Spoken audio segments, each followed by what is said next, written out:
복음 중심 부모, 이과 날마다 회개하는 부모. 그 회개는 좋은 것일까요? 나쁜 것일까요? 회계는 좋은 것입니다. 회개를 회계는 기, 좋은 거죠. 회개를 기뻐하실 수 있을까요?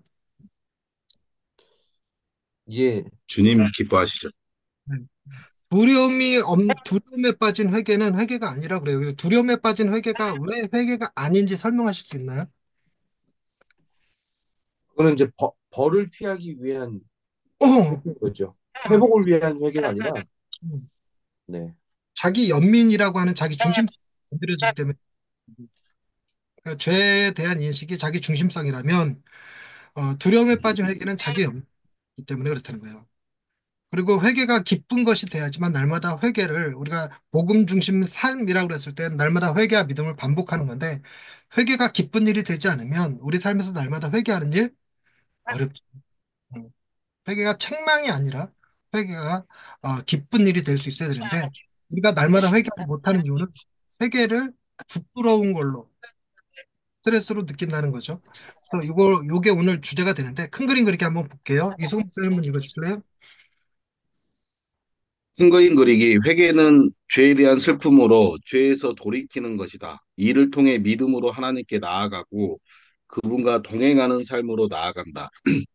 회개는 성령님의 역사로 우리가 매일 실천하는 내적인 깨어짐과 변화이다. 많은 부모가 자녀에게 회개가 얼마나 중요한지 정확하게 말할 수는 있지만 정작 부모 자신에게 지속적인 회개가 필요하다는 사실에는 충분한 주의를 기울이지 않는다. 심지어 우리가 죄와 싸울 때조차 우리가 실제로 얼마나 큰 죄인인지 자녀들이 알지 못하도록 죄와 씨름하는 우리의 가장 깊은 고충을 숨기는 경향이 있다. 슬프게도 이는 자녀들이 회개를 돕는 가장 필요한 모범을 빼앗는 것이다. 네, 지금 제가 이제 높아심에 지금 우리가 읽었던 큰 그림 그리기 이 말을 알아들을까? 이런 생각이 좀 들긴 해요. 근데 회개가 되면 안 되냐면 후회와 결단이 되면 안 된다는 거 기억나시는지요? 후회와 결단이 되면 안 되거든요. 즉, 나는 안 할 수 있었는데 그때 실수한 거야. 이렇게 되면 안 돼요.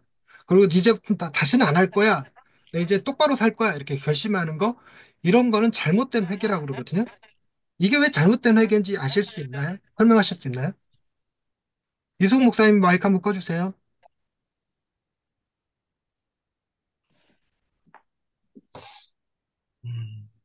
네, 감사합니다. 그 잡음이 조금 들어와서 그랬습니다. 그 이번 목사님은 설명하실 수 있을 것 같은데 후회와 결단이 왜 문제가 될까요?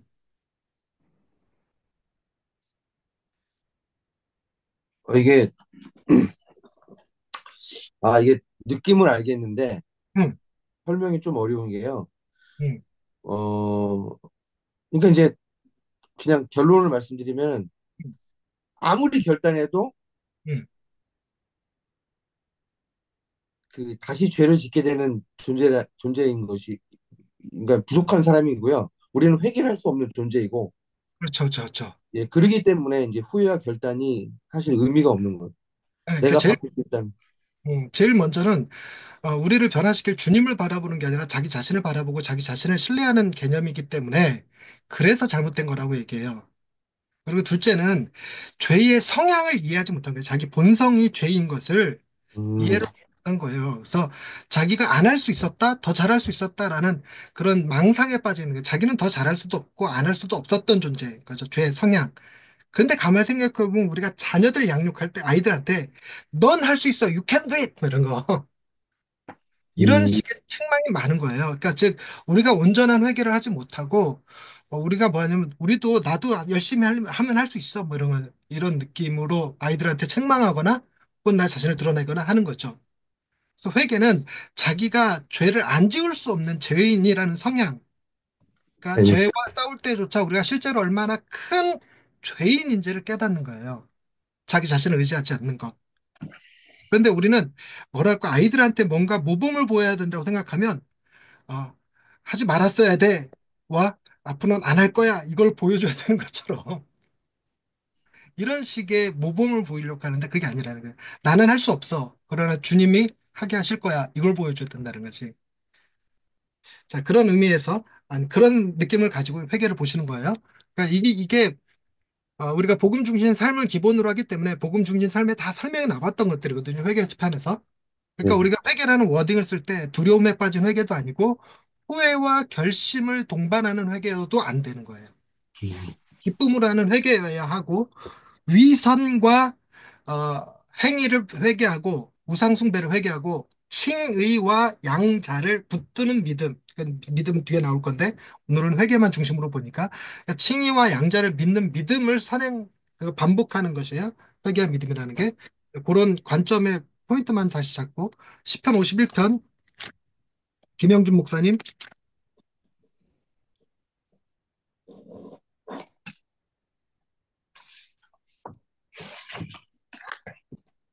시편 51편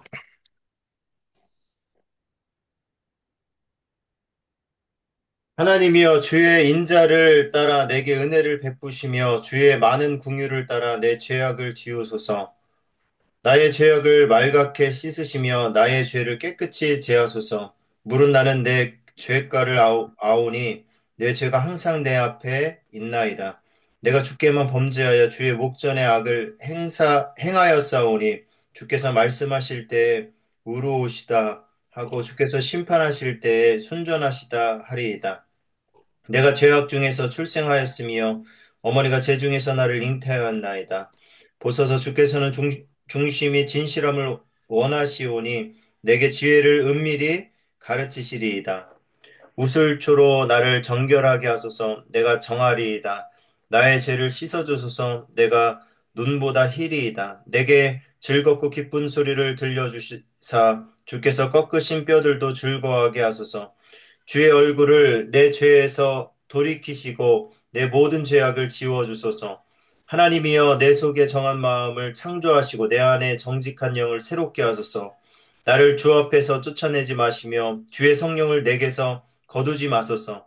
주의 구원의 즐거움을 내게 회복시켜 주시고 자원하는 심령을 주사 나를 붙드소서.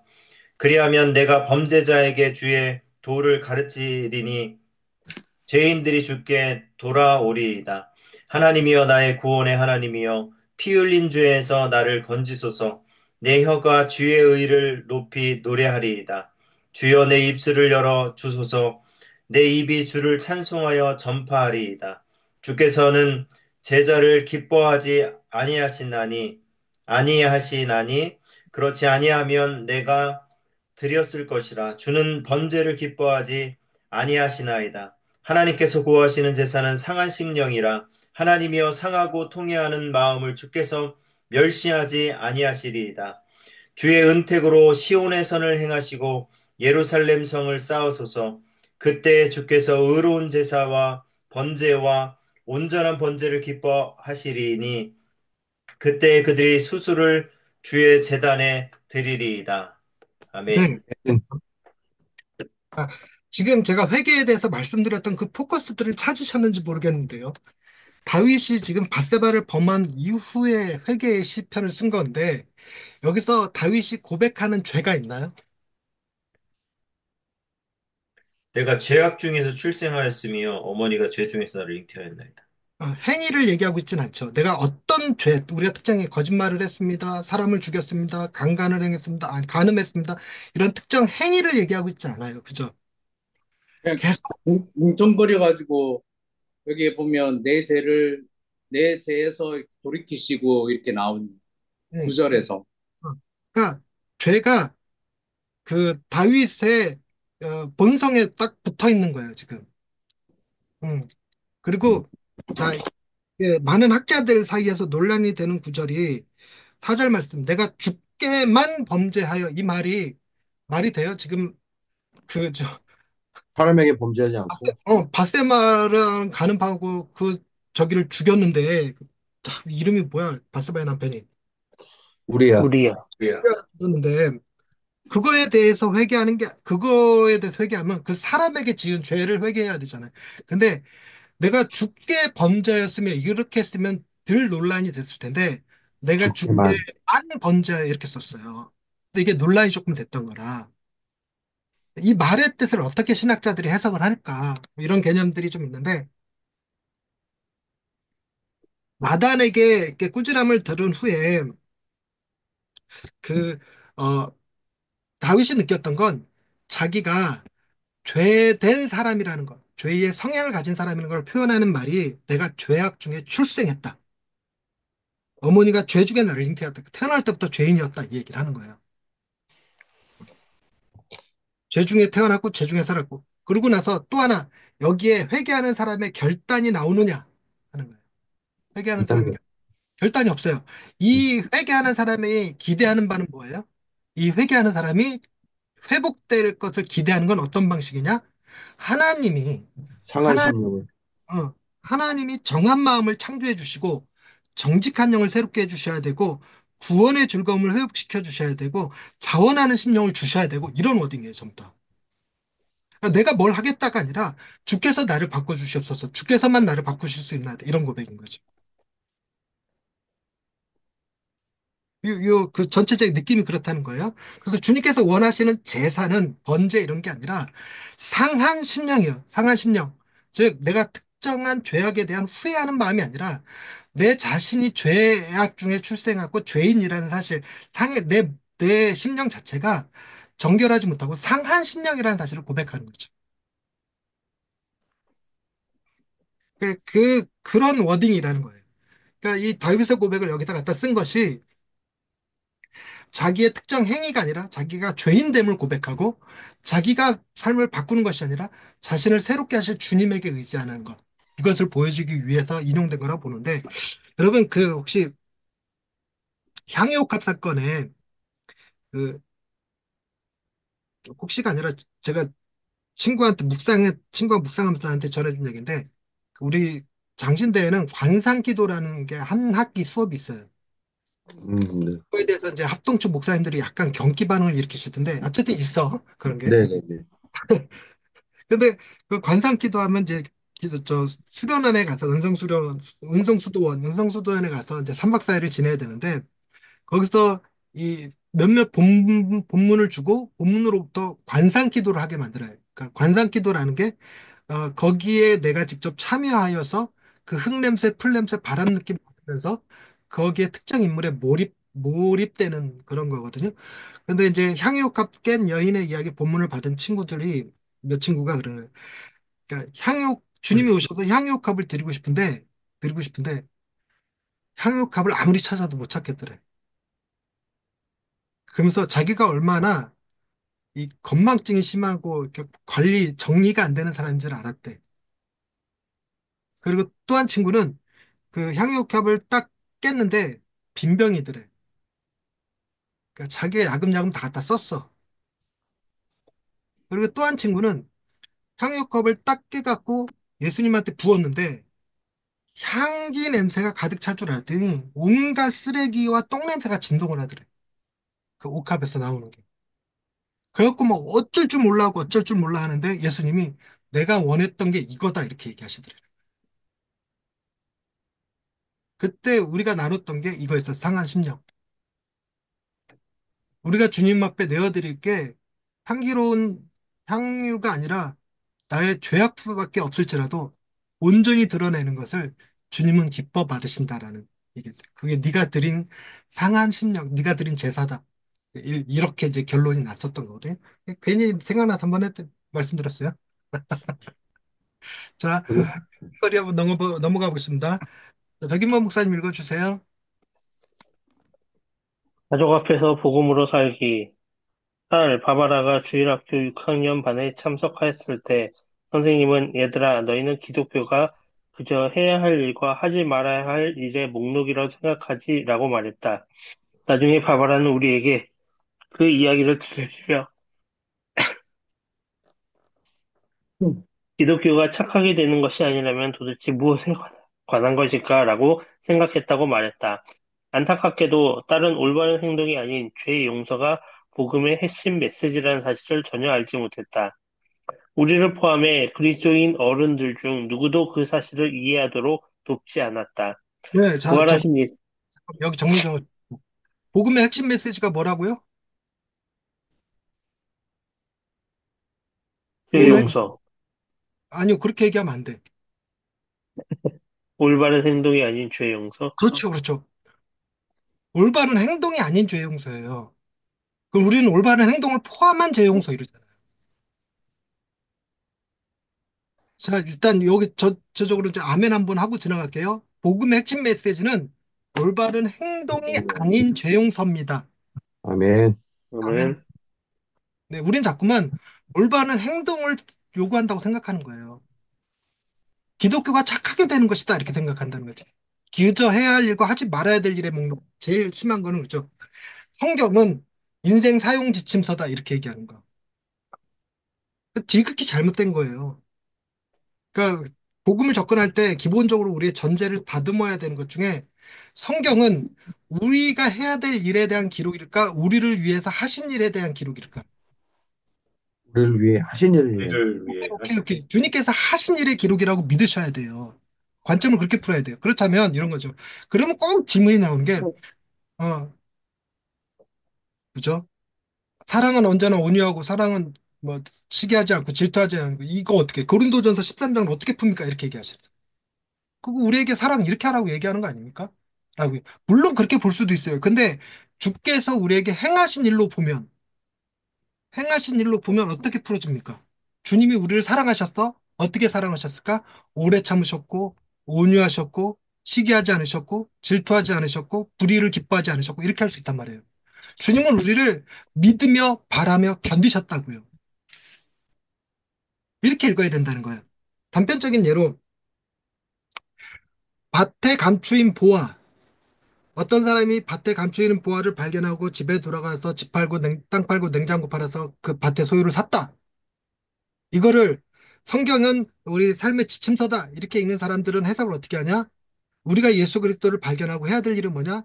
내 모든 걸 다 팔아서라도 예수님을 붙들 수 있어야 된다. 예수님을 소유해야 된다. 이렇게 설교를 할 거라고요.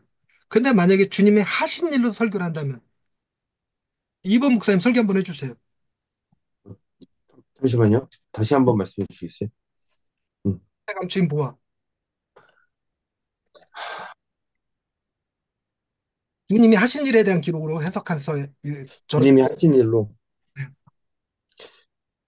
그만큼 자기가 희생해서 우리를 사신 거죠. 그렇지 그렇게 나와야 된다는 거예요. 네, 네. 주님이 우리를 뭐로 보셨다? 밭에 감추인 보화로 보셨다.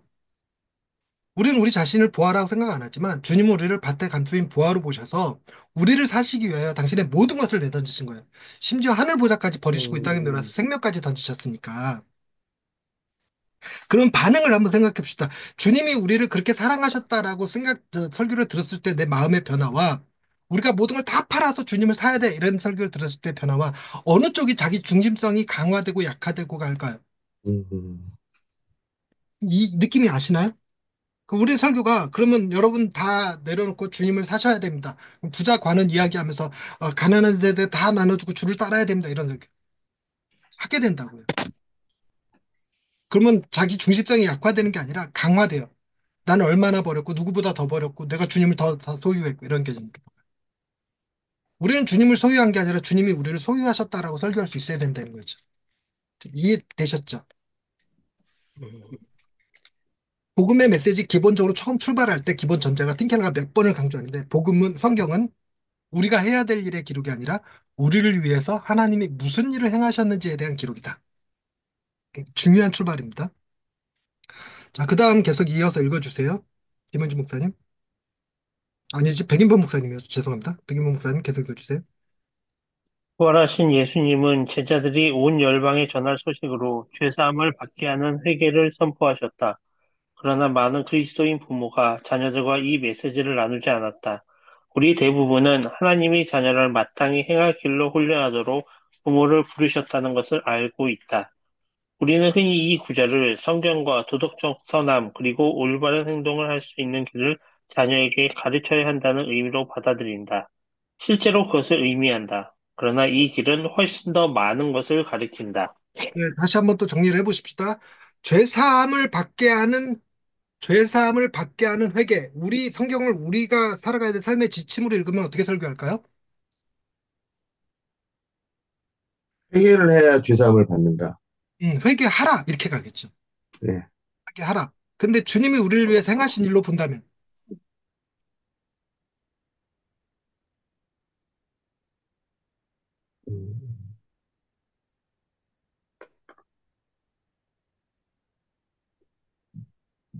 불쌍히 여겨 주시옵소서. 아니, 이제 뭐 이렇게 쉽지는 않을 것 같아. 뭐또 네, 정확하게 쉽지는 않을 것 같은데. 자, 옛날에 구약시대 회개는 뭘 필요로 했어요? 피를 필요했죠. 피를 필요로 했어. 피가 필요했죠. 네, 어, 짐승. 제사를 필요로 했어요. 네, 근데 죄사함을 받게 하는 회개는 뭐랄까요? 주님이 하신 일로 보면 주님이 피 흘려 주셨으니 우리가 회개할 수 있게 하셨다. 우리의 피 흘림 없이. 네, 네. 그러니까 이걸 설교할 때 주님은 우리가 제사를 제물을 가지고 와서 그 피를 내므로써가 아니라 주께서 죄사함을 받을 수 있게 그 회개 길을 열어 놓으셨다는 거예요. 그런데 생각해 보십시다. 옛날에 그 회개를 할 때는 양을 가져오든 비둘기를 가져오든 뭐 어떤 가져와요. 그런 걸로 그 특정 짐승으로 하나님 앞에 제물 드리면서 회개를 한다 할 때는 구체적인 나의 죄악 목록 리스트가 존재할 거예요. 그럴 거예요. 그런데 생각해 보십시다. 어, 김영준 목사님이 특정한 잘못을 했어. 제가 왜 김영준 목사님 찝냐면, 김영준 목사님이 지으신 죄를 아무리 큰 걸 얘기해도 우리 눈에 가소로운 거밖에 없을 것 같아서 는 얘기예요. 제일 순진하게 생기셔갖고. 그러니까 그 죄를 해결하는 데 있어서 얼마쯤 지불하면 될 것 같으세요? 김영준 목사님.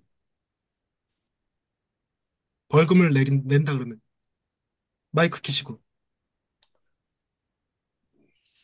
어, 그때 그냥 저는 그게, 그게 안 될 것 같은데. 그런 돈으로 안 될 것 같아. 아니, 금액으로 안 될 것 같다고? 아, 사람 죽이셨어요? 아니, 그러니까. 뭐 그런 건 아닌데. 사람 팔아먹었는데?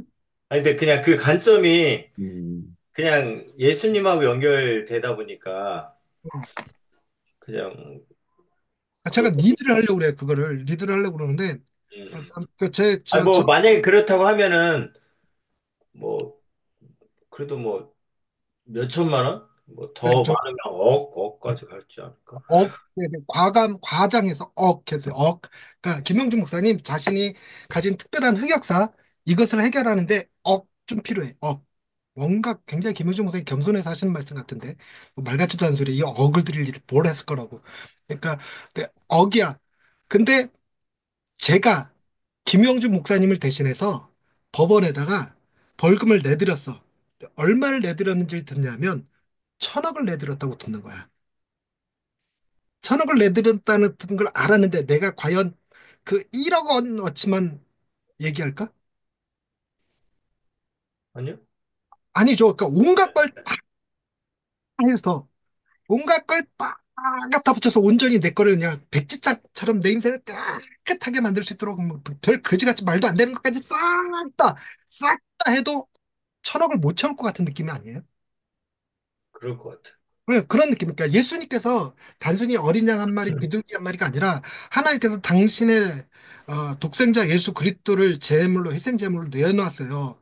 거기에 기껏 우리가 우리 죄를 씻는다고 그 피의 강물에 뛰어들어서 내가 거짓말한 거, 도둑질한 거, 주일 빼먹은 거, 헌금 빼돌린 거 이런 거 씻고 앉았냐는 거지.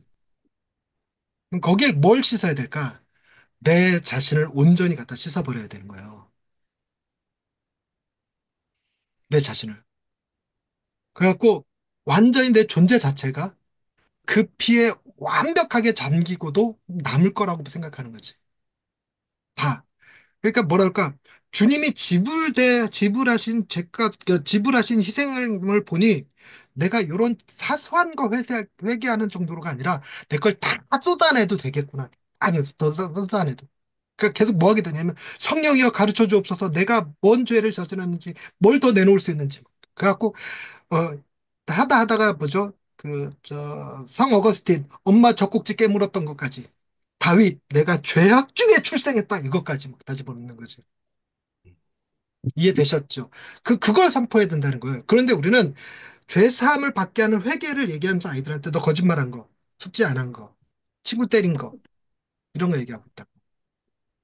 그런 거 해결하자고 고작 그걸로 예수님의 물과 피를 다 쏟는 거랑 비교한다고 있을 수 없는 얘기죠.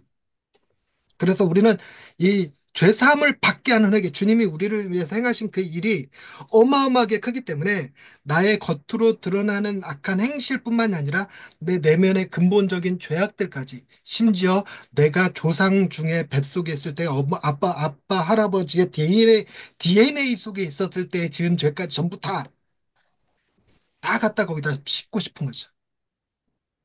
그럼 그 느낌이 무슨 느낌이냐면, 예, 이걸 설명하는데, 살인하는 죄가 아니라 내가 라가라 한 죄까지도 다 씻어버리는 거야. 우리는 더 깊이 들어가서 라가라고 하고 싶었던 순간들까지 싹 다. 내가 라가라는 말을 알고 있다는 사실 자체를 그냥 씻어버리고 싶은 거지. 이해되셨을 거예요. 그래서 훨씬 더 많은 걸 가르쳐 줄 수 있어요. 그러면서 뭘 말하냐면, 그러니까 너 회개해야 돼. 이렇게 얘기 안 한다는 거예요.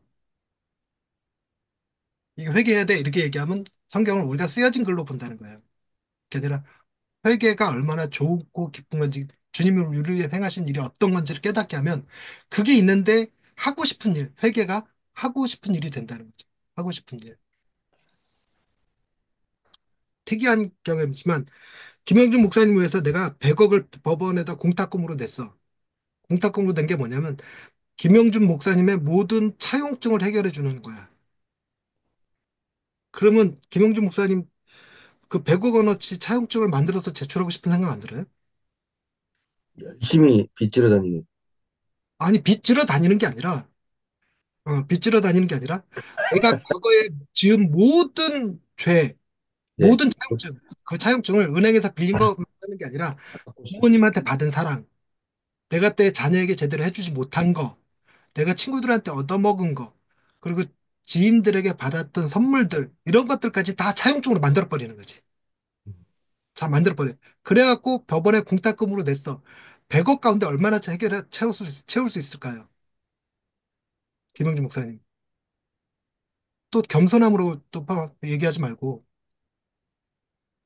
많이 못 채울 것 같은데, 그렇게 해도. 그렇죠. 반도 못 채울걸요, 이거? 네. 그러면 나머지를 뭘로 채우냐? 나머지를 내가 앞으로 할 차용증까지.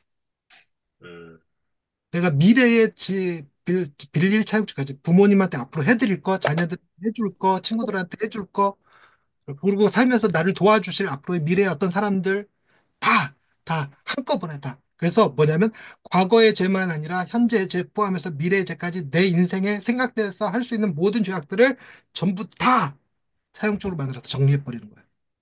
그러고도 뭐라고 느끼냐면, 그러고도 다 못 채웠다고 느껴서 안타까워하면서 하는 거야. 예, 예. 더 이상은 설명할 길이 저도 한계가 들립니다. 자, 계속 갈게요. 선교사님 통 받아주세요. 그 길은 우리를 위해 예수님이 십자가에 값주고 사신 제사함의 기쁜 소식이다. 그 길은 매일의 회개와 믿음이라는 완전한 새로운 삶이다. 자녀들이 이 길로 가기를 원한다면 우리는 자녀들에게 복음을 나눌 뿐 아니라 그들 앞에서 복음으로 살아내기를 시작해야 한다. 우리가 자녀들에게 복음을 전하는 것이 전부라면 자녀들은 성경을 단지 규칙의 나열이라 생각하고 쉽게 복음을 놓칠 것이다. 네, 나는 내, 잠깐만요. 나, 예, 회개와 믿음이라는 단어가 나올 때마다 그 밑에 이렇게 잠깐 당분간은 좀 쓰시면 좋겠어요. 뭐냐면 회개 밑에다가는 위선과 행위, 회개 밑에다가는 위선과 행위라고 쓰시고 믿음에다가는 칭의와 칭의와 양자. 요거 써두세요. 네. 그래서 이 그 회개와 믿음이라는 단어가 그 네 가지 단어를 자동적으로 머릿속에 떠오르게. 음. 그래서 회개는 내가 선한 일을 했다는 것 자체, 내 행위가 선하다고 느끼는 것 자체, 내가 하나님을 기쁘시게 해드릴 수 있다고 생각하는 그 모든 것이 다 포함하는 게 회개이고, 믿음은 나를 의지하는 게 아니에요. 칭이 나를 의롭다 하신 것과 나를 자녀 삼아 주신 걸 믿는 거지, 내가 선하게 살 거를, 내가 새롭게 변화될 거를 믿는 게 아니에요. 이해되셨죠?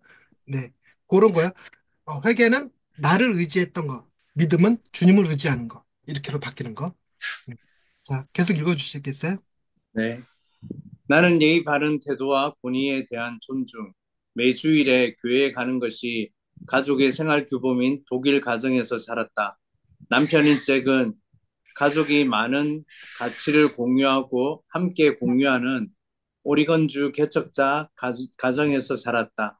우리는 그리스도인이 되었음에도 불구하고 근면 성실하고 이웃을 선대하며 하나님이 복을 주실 거라는 생각을 자녀들에게 본보기로 가르쳤다.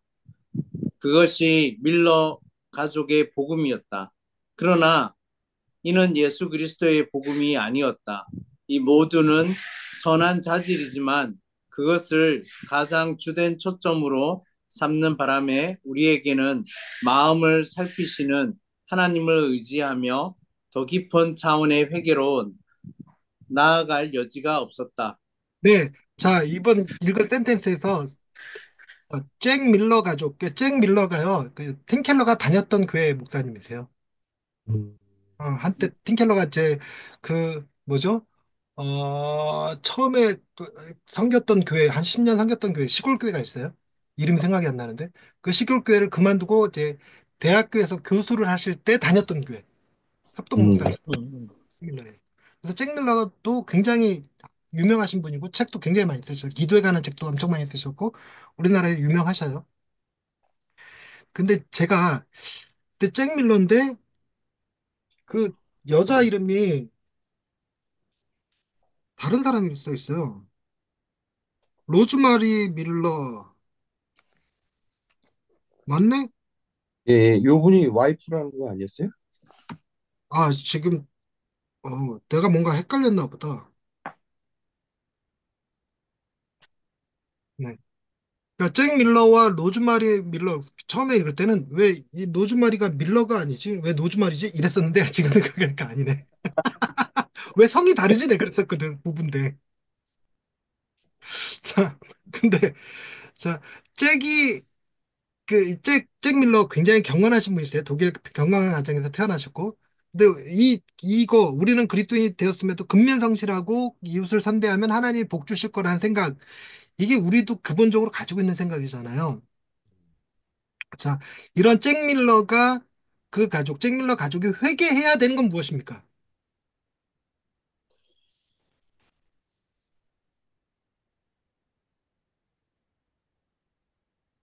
잭 밀러의 가족의 복음을 회개하는 거예요. 즉, 하나님께서 복 주실 것을 기대하고 근면성실하고 이웃을 선대했다는 거. 근면성실하고 이웃을 선대한 게 도대체 왜 회개의 제목이냐? 이해 못 하실 거라고. 이게 하나님께 복 받는 비결이라고 생각했던 거예요. 하나님을 뭐죠? 내가 조종할 수 있다고 생각하고 컨트롤할 수 있다고 생각하는 행위. 이게 율법주의자의 기본적인 태도이기도 하고, 그리고 내가 선을 행할 수 있다고 믿는 것. 이것도 회개의 제목이 되는 거죠. 그래서 여기 잭 밀러가 얘기하는 건 우리는 뭐가 필요했냐면 예수 그리스도의 복음이 필요했고 그 복음은 더 깊은 차원의 회개, 더 깊은 차원의 회개. 틴켈러가 이 표현을 탕구 하나님에서 쓰거든요. 그 큰아들이 더 깊은 차원의 회개를 했어야 돼요. 그 빌어먹을 선한 행위를 회개를 했어야 돼. 워딩 그 자체로. 그 빌어먹을 선한 행위. 그 선한 행위 이면에 담긴 아버지를 조종하여 아버지의 제사를 가지려고 했던 마음. 음. 자, 그 다음 이분 목사님이 바통 받아주세요. 네. 우리는 부모인 자신에게 날마다 구주가 필요하다는 사실을 자녀들과 나누지 않았다. 그래서 아이들도 자신에게 매일 예수님이 필요하다는 사실을 알지 못했다. 나중에 잭은 만약 다시 돌아갈 수만 있다면 예수님이 나의 연약함을 어떻게 도와주셨는지 아이들에게 더 많이 드러냈을 것 같아라고 말했다. 하지만 슬프게도 그 당시 잭과 나는 그리스도인이 된다는 것을 자신의 연약함과 죄를 다른 이에게 숨기는 것으로 생각했다. 결과는 어땠을 것 같은가? 우리 딸 바바라는 그리스도인이 되려면 좋은 사람이 되어야 하지만 자신은 그렇지 않기에 기독교와 어울리지 않는 사람이라고 생각하게 되었다. 우리는 모두 여러 방면에서 넘어진다는 사실을 잊어버리곤 한다. 자녀만 아니라 부모도 매일 하나님께 내 속에 정한 마음을 창조하시고 라고 구해야 한다. 되게 먼저 자신 역시 매일 회개하고 하나님의 도우심과 용서를 구해야 하는 크나큰 죄인이라는 사실을 깨달았다. 그런 후에야 남편은 바바라에게 가서 딸이 자신에게 왜 그렇게 화가 났는지 물어볼 수 있었다. 딸은 아빠가 한 번도 잘못한 적이 없는 사람처럼 행동했기 때문이라고 말했다. 남편은 딸에게 용서를 구했다. 아마도 우리 부부 중에 한 명이 자녀에게 미안하다고 하는 것은 그때가 처음이었을 것이다. 그리고 그때가 두 사람이 솔직하게 나눈 첫 번째 대화였을 것이다. 네, 잠깐만요. 자, 여기 몇 가지 개념만 조금 정리를 해보자면, 그 제가 엊그저께 양세형 목사님 설교를 듣는데 그 설교 중에 아주 기가 막힌 표현이 나왔는데 그 미슐랭 3스타 셰프에게 내가 할 수 있는 최선의 요리를 만들어서 주면 미슐랭 3스타가 맛있게 먹을까요? 쓰레기라고 할까요? 쓰레기라고 하겠죠. 쓰레기라고 할 거예요. 근데 미슐랭 네. 스타가 너무 잘 먹었습니다. 진짜 맛있었어요. 이러면 우리가 정말 좋은 음식을 대접한 거야? 아니면 미슐랭 3스타가 겸손하신 거야? 리스트가 겸손한 거죠. 그렇죠. 그래도 그런 또 이런 예화를 또 들어요. 어마어마한 갑부 빌 게이츠. 빌 게이츠에게 우리 재산을 전부 다 팔아갖고 선물을 한다면, 그때 이제 전제를 뭘로 삼으셨냐면, 우리 재산 다 팔아봐야 그 빌 게이츠가 찬 시계만 값도 못할 거다라는 전제하에요. 전제하에 다 팔아서 주면 그 빌 게이츠가 우리가 준 선물을 좋아할까 싫어할까? 뭐 그렇게 기쁨이 되진 않을 것 같은데. 아마 자기가 가지고 있는 물건들 중에서 제일 나쁜 것보다 더 나쁜 걸 우리가 줬을 거예요. 그런데 그 빌 게이츠가 자기가 차던 시계를 풀고 내가 준 선물 시계를 찬다. 그러면 내가 잘한 거예요? 빌 게이츠가 겸손한 거예요? 이게 제가 겸손한 거죠. 이 말의 뜻을 설명하는데 그런 거예요. 느낌이 뭐냐면, 아, 그 미쉐린 쓰리스타가 음식을 평가하는 게 아니라 음식을 제공해주는 나를 기뻐한 거예요. 근데 우리는 뭐라고 생각하냐면, 내 음식이 좋구나라고 생각한다는 거지. 음, 내 선물이 좋구나라고 생각한다는 거예요. 그게 아니었던 거야. 그러면서 예를 들기는 미슐린 스타가 이 음식 맛있다고 그랬다면 아마도 그 음식 제공한 사람은 마누라였을 것이다. 빌 게이츠가 자기가 차던 시계를 빼고 그 시계를 찼다면 아마도 그 시계를 선물한 사람은 그 집 딸이었을 것이다. 이렇게 얘기하더라고요. 그 우리가 어, 하나님 앞에 선을 행한다 했을 때 그 선은 하나님이 받으실 만한 선이겠습니까? 하나님에게는 쓰레기에 불과한 선일 거예요. 하나님에게는 택도 없어. 그 선 받는다는 것 자체가 명예훼손인 거고 그 선 받는다는 자체가 거지 같은 일이 될 거예요. 그런데도 그 선을 기뻐하신다? 근데 우리는 뭘 착각하냐면 내 선 때문에 기뻐한다고 착각하는 거야. 하나님이 우리를 자녀 삼으셔서 가능하다는 것을 모르는 거지. 그래서 요 말의 뜻을 정리해 보면 내가 끓인 음식, 만든 음식, 내가 준 선물, 그거는 우리가 보통 이해하는 위선과 행위에 해당돼요. 그래서 내가 맛있게 끓인 음식, 내가 준 되게 좋은 선물, 이거를 고백할 때 우리는 나의 이 부족한 음식, 나의 이 허접한 선물, 이렇게 회개할 수 있어야 되고, 회개할 수 있어. 나는 뭘 기뻐하냐면, 내가 그 사람의 아내 되었다. 신부다. 내가 그 사람의 딸이다. 내가 그 사람의 아들이다. 라는 관계를 기뻐하는 거지. 양자를 기뻐하는 거야, 양자.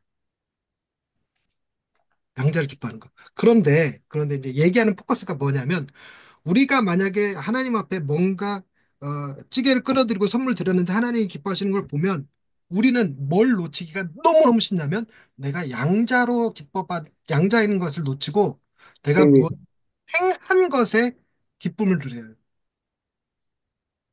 그것이 곧 나로 하여금 양자됨을 잊게 만들어. 내가 하나님의 사랑을 받을 자격을 음식으로 선물로 갖췄다고 생각하는 거야.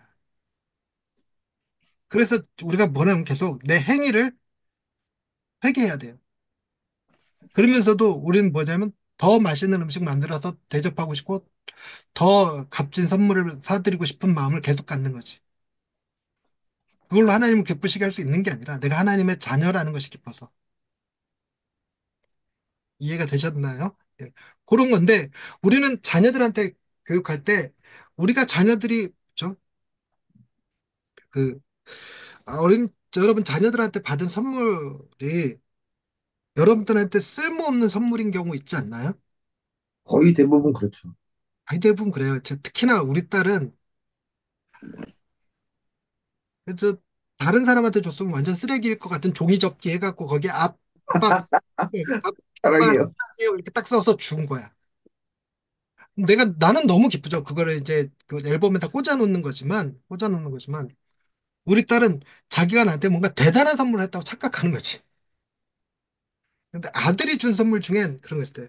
아들이 지가 좋아하는 로봇을 사서 줬어. 걔가 로봇. 음, 그런데 아들 생각에 제일 좋은 선물이 뭘까? 그러니까 지가 제일 좋아할 만한 선물을 자기 가치에서 그걸 준 거야. 그리고 자기가 아빠를 기쁘게 했다고 생각을 하는 거지. 선물로. 근데 난 내가 그 선물로 기쁜 게 아닌데. 응, 그런 개념. 근데 아이가 지가 내 아들인 것을 기뻐하는 게 아니라 내가 아빠한테 선물을 했다는 걸로 기뻐하는 거면 이게 이제 잘못된 개념이라는 거예요. 설명하면서도 이게 핀트가 좀 맞나? 이런 생각이 들긴 하는데 어쨌든 그다음 계속 이어나가 보겠습니다. 김영준 목사님 바톤 받아주세요. 나는 조금 더 늦었지만 하나님은 바바라의 반항을 사용하셔서 나의 교만, 하나님보다 규칙에 의존하는 것, 다른 사람을 판단하는 마음을 들추어내셨다. 고통스러운 시간이었지만 내가 오직 주께만 범죄하여 라는 말씀처럼 성령님이 나만 아는 교만과 오만과 무례함을 깊이 깨닫게 하시는 시간이었다. 죄에 대한 확신과 제사함에 대한 확신이 너무나 강렬했기에 나는 나의 유년 시절을 파멸로 이끈 어머니를 용서하기 위해 집으로 찾아갔다. 그리고 아이들에게는 내가 가르쳤던 모든 율법주의, 그리스도와 상관없이 규칙을 준수하는 생활 방식에 대해 용서를 구했다.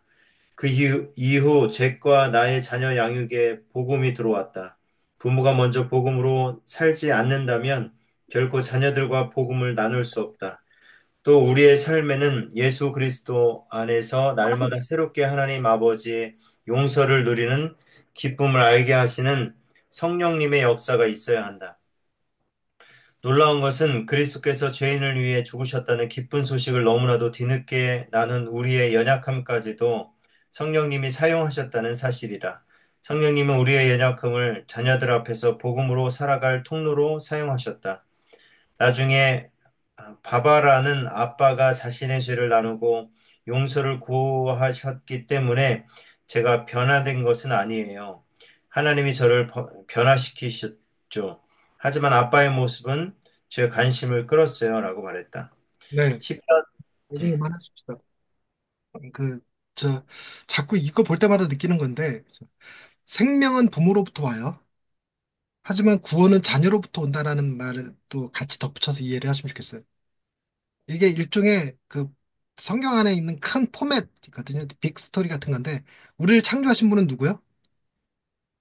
하나님, 우리를 구원하신 분은 예수님. 아들 예수님 이런 느낌이잖아요. 그러니까 그 성경에서 구원이 자녀로부터 온다라는 느낌을 갖는 건 되게 하나님이 그 야이로를 구원하실 때 혹은 수로보니게 여인을 구원하실 때 주로 누구를 건드려? 자녀를 건드려요. 그래서 이제 그 개념을 가지고 저희 장로 그 통합책 그 학교에서 배우는 거는 유년주일 학교가 왜 중요하냐? 그게 유년주일 학교 아이들 통해서 그 부모가 구원에 이른다는 거예요. 왜냐면요. 그래서 아이들 전도가 굉장히 중요하다 이런 얘기를 하거든요. 그러니까 그 음, 여기서 잭이 얘기하는 것도 자기들이 복음을 깨닫는 데 있어서 진짜 복음을 깨닫는 데 있어서 뭐가 중요했냐면 자녀 양육의 문제라는 게 중요했다는 거예요. 그걸 통해서 비로소 복음을 알게 돼. 그러니까 즉 뭐냐면 자녀로부터 구원이 임하는 걸 경험하는 거죠. 그 전까지는 자기 행위로 구원에 이를 줄 알았던 거지. 즉 부모가 되고 나 보니 비로소 알게 되는 것들이에요. 그래서 저는 뭐랄까 어떤 목사님이 이렇게 얘기하더라고요. 스님도 자녀가 없어. 신부님도 자녀가 없어. 자녀가 없는 사람은 살신성인하기가 좋아. 뭐 걸릴 게 없으니까. 근데 목사는 자녀가 있어. 자녀가 있는 목사가 살신성인하면 되겠어요, 안 되겠어? 안 된다는 거지. 정말 하기 힘든 거라는 거지. 응. 그러니까 살신성인할 수 있으면 좋겠지만 그 살신성인이 자녀들을 외롭게 만드는 거고 자녀들 혼자 크게 만드는 건데 그럴 수 없다는 거예요. 그러니까 살신성인을 말할 수 있는 사람은 목사밖에 없다. 진정한 산실성인이 뭔지를 안다. 근데 그보다 더한 것, 내가 살신성인하는 것이 아니라 남을 사랑해서 내 자녀를 희생제물로 준다. 이거 말이 돼? 그러니까 자녀를 희생제물로 준다. 이 느낌을 비슷하게나마 알 수 있는 사람은 목사라는 거죠.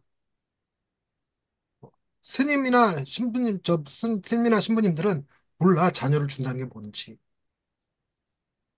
그래서 이분 목사님 자녀 하나 좀 내놓고 남북통일이 이루어진다. 내놓을까요? 그렇죠. 네, 그건 내놔. 힘들죠. 근데 음, 만약에 내놓았다. 사람들이 칭찬할까요? 욕하죠. 대번에 욕해요. 완전 또라이의 뭐 광신도에 뭐 쌍욕을 밟을 거예요. 그 다른 형제들 그 자녀 다른 자녀들 아내도 내가 당신과 도저히 못 살겠다 이렇게 얘기할 거예요. 너무 무섭다 뭐 이러면서.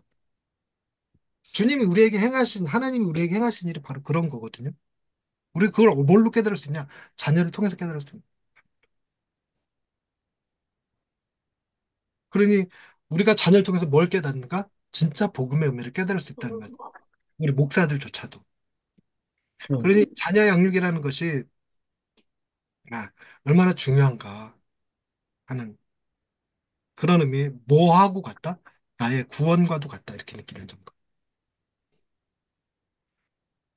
자, 이 정도 하고, 9시 5분에 다시 뵙도록 하겠습니다.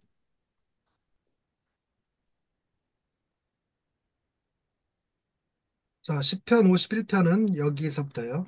시편 51편에서 다윗은 내가 죄악 중에서 출생하였으며 어머니가 죄 중에서 나를 잉태하였나이다. 이게 아까 제가 말씀드렸던 성 어거스틴보다 더 나간 거라죠. 성 어거스틴은 엄마의 젖꼭지를 깨물은 거를 얘기했는데 이는 부모와 자녀 모두에게 해당하는 사실이다. 그렇죠. 부모도 마찬가지인 거예요. 죄인인 부모가 어떻게 죄인인 자녀와 함께 살아갈 수 있을까? 이것은 자녀만 죄송합니다라고 말하는 것이 아니라 부모도 미안하다라고 말해야 한다는 사실을 인정하는 데서 시작된다. 부모인 우리는 용서받은 것을 알기에 더욱 우리의 죄를 숨길 필요가 없다. 그 대신 자녀에게 잘못했을 때 그들에게 용서를 구할 수 있다. 그리고 자녀들이 우리의 죄가 드러난 것을 보게 될 때, 확실히 그 누구보다도 많이 볼 것이겠죠, 자녀들은. 우리도 자녀들만큼이나 예수님이 필요하다는 사실을 인정할 수 있다. 우리는 가정에서 가장 앞서 회개하는 사람이 됨으로써 자녀를 예수님께로 인도하고 참된 복음을 가르칠 수 있다. 자녀들한테 숨기고 싶은 여러분들의 흑역사가 있나요? 지금 현재의 모습. 지금 내 모습 중에서 특정 부분을 우리 자녀가 보면 어마어마하게 실망할 거야. 이렇게 느껴지는 거. 저는 있거든요, 그게. 그래서 저는 아이들한테 생일 선물로 뭘 받아놨냐면 면제부를 하나씩 받아놨어요. 그래갖고 애들한테 아빠가 뭘 잘못을 했을 때 요것만 들이밀면 용서해주라. 이유도 뭐도 없이 그냥 무조건 용서해준다고 각서 써. 그래갖고 받아놓은 면제부가 하나 있어. 아직 안 들켰기 때문에 안 쓰고 있는데 들키는 날 쓰려고.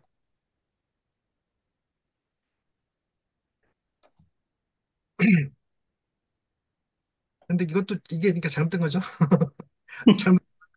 애들한테도 계속 그 얘기 해요. 니들이 모르는 아빠의 죄악이 있단다 이러고. 자, 부모로서 자녀들을 안전하게 보호하며 그들이 하나님과 이웃을 사랑하는 사람으로 성장하도록 돕는 일은 우리의 역량을 훨씬 넘어선다는 사실을 직관적으로 안다. 하나님이 이 일을 하셔야만 한다는 것을 안다. 그렇죠? 우리 자녀를 우리가 바르게 키울 수 없어요.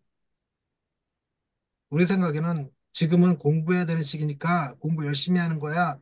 공부 열심히 해야 돼. 그래서 학원 보내고 과외 붙이고 이러면 우리가 자녀를 바르게 키운다고 생각하는데 아니에요. 우리가 할 수 있는 일이 아니야. 그리고 우리 아이들이 지금 좀 엇나간다고 해서 애들의 미래가 잘못되는 것도 아니야. 우리의 역량이 아닌 거죠. 하나님이 우리와 함께하며 우리를 도와주셔야만 하는 거죠. 그분은 우리의 자녀들을 포함해 모든 것의 건축자이십니다. 그래서 일과에서 얘기 나눴던 거 있죠. 집을 세우는 저 하나님이 집을 세우지 아니하시면 집을 짓는 자의 수고가 헛것이다라는 거. 그렇지만 우리는 너무 쉽게 우리의 마음과 가정에 하나님을 초대하도록 매일 겸손히 그분께 용서와 도움을 구해야 한다는 사실을 잊는다. 회개와 믿음이죠. 하나님은 높고 거룩한 곳에 계시며 또한 통회하고 마음이 겸손한 자와 함께 하신다. 하나님은 겸손한 자와 함께 하셔요. 우리가 자칫 선한 일을 한다는 것이 스스로 교만해지게 만드는 일이 될 수 있어요. 그러면서 우리 아이들도 행위로 판단하는 거지. 네가 뭘 했는지, 네가 한 짓을 네가 알지, 뭐 이러면서. 자, 이러고 나서 이제 활동으로 들어갑니다. 그러고 나서 이게 저도 이걸 하면서 애들한테 제가 물어봤거든요. 내용이 뭔지 한번 보십시다. 노즈마리는, 그러니까 이러니까 왜 노즈마리일까? 로즈 밀러가 아니고 이 생각을 했어. 그래, 아, 그래갖고 제가 그이 서명수 목사님이 저희 R&D 멤버고 저 스터디하는 그룹의 멤버라서 서명수 목사님한테 왜 아내랑 남편이랑 성이 달라요? 이러고 물었어요. 그랬더니 서명수 목사님 그걸 내가 어떻게 알아요? 그러더라고.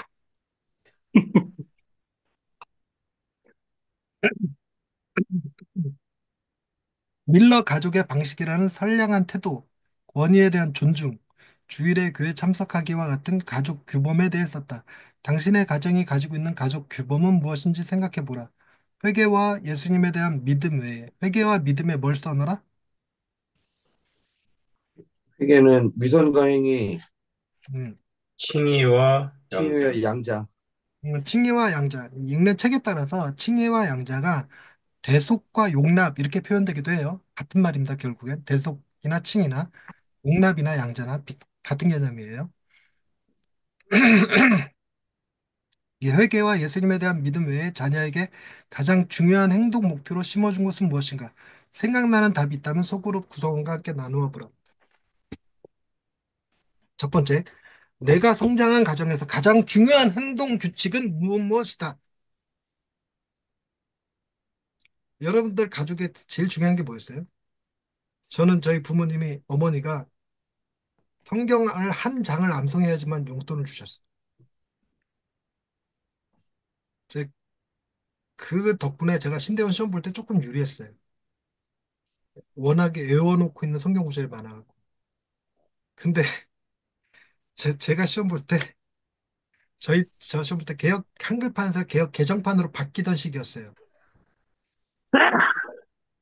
근데 그 성경 암송 해갖고 쓰는 시험이 많이 있었는데 저는 뭐 저 시험 볼 때까지 개혁 개정과 아니, 개혁 한글과 개혁 개정 둘 중에 어떤 걸로 써도 무관했어요. 나 음, 다음부터 음, 무조건 개혁 개정으로만 써야 돼. 음, 근데 이게 개혁 한글로 입에 붙어버린 사람은 개혁 개정으로 외우기가 너무 어려운 거야. 네, 어렵죠. 어. 나 그렇죠. 1년만 더 꿇었으면 진짜 신대원 들어가기가 유원해졌을 것 같은 거지. 얼마나 은혜인지 모르겠어. 제가 그때 은혜라고 생각했던 것 중에 또 하나가 저 1년 앞선 선배들까지 영어 점수가 200점이었어요. 성경 200점, 영어 점수 200점, 시험이. 근데 나 때 50점, 내 이후에 도로 200점. 그 2002학번만 영어가 50점이었어요. 그때 무슨 일이 있었냐면 총회에서 니들 영어 잘하는 학생 뽑고 싶어? 이게 논란이 됐었어. 음, 그래갖고 확 줄였어요, 50점으로. 그래갖고 합격할 수 있어요. 영어를 잘 못했는데.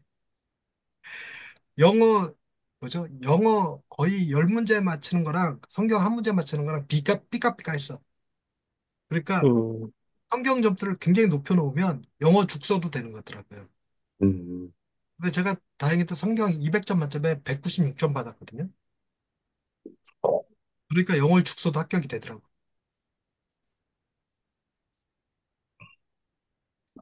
소위 그래서 저를 은혜 학번이라고 불러요. 우리 2002학번을.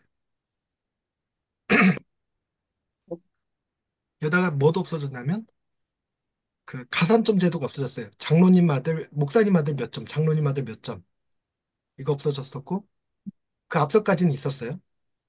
가산점이. 그리고 헌혈 몇 번, 헌혈 한 번에 1점씩 이런 게 있었어요. 그리고 기부, 저 신체 기관 이렇게 뭐죠 이렇게 서약서 하는 거 있죠. 장기기증. 장기기증 서약서, 장기기증 서약서가 플러스 10점 이런 게 있었어요. 근데 저는 심장병 환자라 그런 걸 일체 못했거든요. 근데 나 때 그게 싹 없어져 버렸어. 은혜 학번인 거지 그래. 아니 말이 헛나갔는데 내가 성장했던 과정에서는 성경 암송이 정말 중요한 문제였어요. 성경 암송. 여러분은 어떠셨습니까? 음.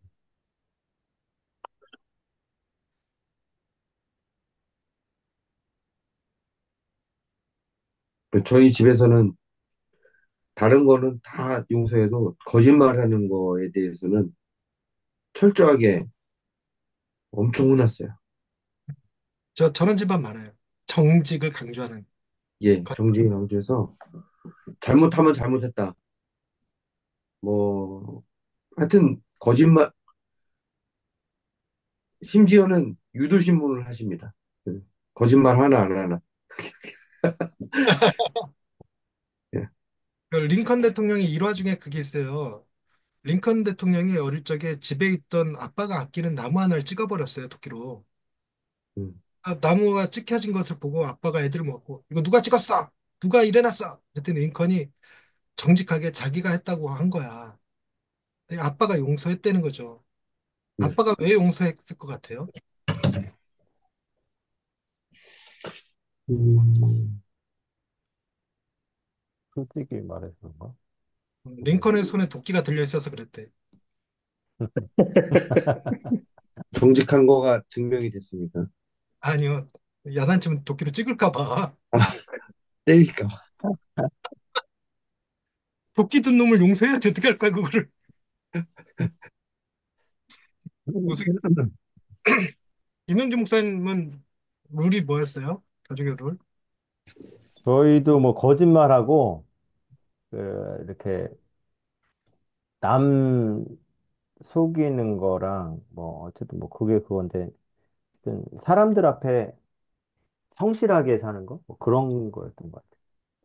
이게 엄청 어릴 때부터 많이 들었던 거. 그런, 그럼에도 불구하고 거짓말 해보셨어요? 그럼요, 해봤죠. 당연하죠. 해야죠. 저는 아들이 거짓말하는 게 눈에 보이거든요. 그렇죠. 애들은 다 보이죠, 그게. 거짓말 애- 하는 게. 고등학생 때도 마찬가지로 뭐 어디 가서 공부하고 온다, 뭐 도서관에 간다, 뭐 책상에 음, 음, 것들 중에 몇몇은 거짓말인 게 딱 눈에 보여요.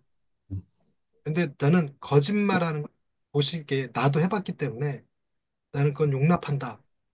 라는 생각 음, 다 속아줬어요. 음. 근데 뭐, 아내가 막 뭐라 그럴 때 그러지 말라고. 속아주는 것도 부모의 능력이라고. 음, 알면서도 속아줘야 될 필요가 있다고. 엄청 공감됩니다. 저도. 근데 어. 제가 그런, 이렇게 예전에는 다 꼬치꼬치 따져서 팩트 확인한 다음에 엄청 혼냈어요. 엄청 혼냈는데, 이거 말라주고 진짜 이거 잘못했다, 이거. 그래서 이제는 뭔가 다 그게 보여도 그냥 그러려니 하고 또 그렇게 넘어갈 줄도 알아야 이게 좀 아이들도 이렇게 좀 훨씬 생활하기도 나은 것 같고 그런 것 같아요. 우리 애들은 근데 며칠 못 지나서 털어 놓더라고. 음, 어. 오래 못 버티더라고. 자, 백인모 목사님 뭐였어요, 집안 롤?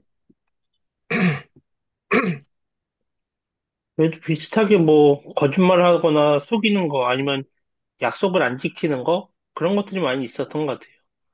부모님들이 뭐 하라라고 약속하면은 그런 것들을 꼭 지켜야 되는 거. 근데 대부분 그런 것들 잘 안 지키게 되죠. 네. 우리 애들한테 저 핸드폰 사주면서 딱 두 가지 세 가지 금지시켰어요. 아빠가 말 걸었을 때 핸드폰에서 눈 뗀다.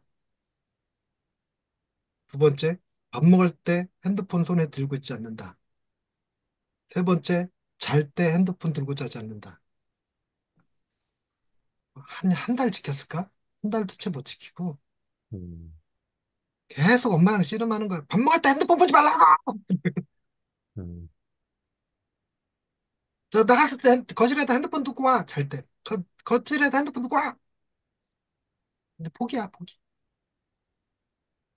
그거 하나는 꿋꿋하게 애들이 지켜줬어. 말 걸 때 핸드폰에서 눈 뗀다. 음. 그거 하나는 지켜주더라.